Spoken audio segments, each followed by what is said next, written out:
the twilight of the desert settled into a cool hush and the last rays of sun painted the Red Sea in shades of crimson and gold, a vast multitude of weary travelers, men, women, and children stood in the shadow of an impossible obstacle.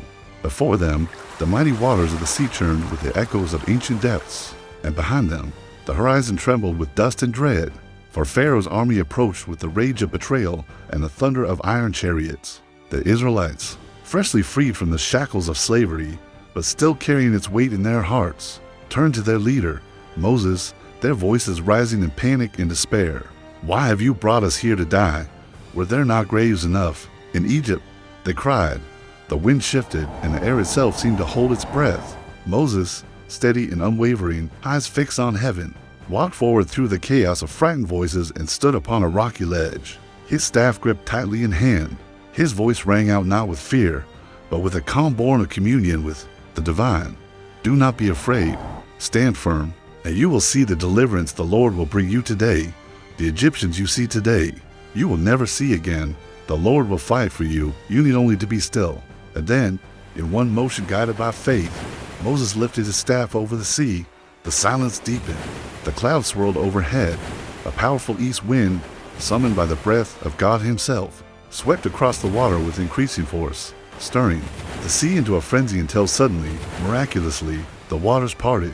Towering walls of water rose on either side, solid as stone yet trembling with restrained might, revealing a path of dry ground through the heart of the sea.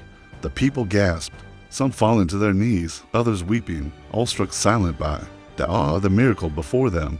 Torchlight flickered against wet walls as the Israelites, one by one, began their journey through the corridor of divine deliverance. Mothers clutched infants, elders leaned on staffs. Children stared wide-eyed at the aquatic walls on either side, where great fish swam visibly within suspended currents. Every step forward was a step deeper into faith.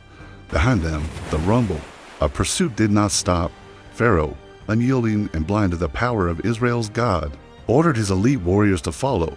The chariots, pulled by snorting horses, entered the same path between the waters, their wheels clattering, their shouts of war echoing between the watery pillars.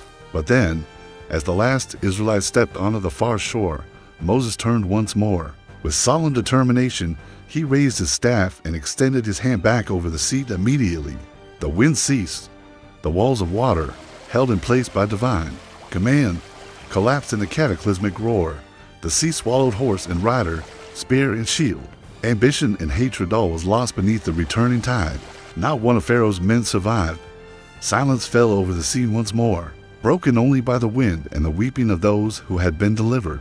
The Israelites stood upon the far side of the Red Sea, no longer captives but a people reborn, trembling, breathless and utterly changed. That day, they did not merely witness a miracle, they walked through it, and in the thunder of waves and the stillness that followed, they came to know the God of their ancestors not only as a promise keeper, but as a present Savior, mighty in battle, faithful to the end, and able to make a way through even the most impossible sea.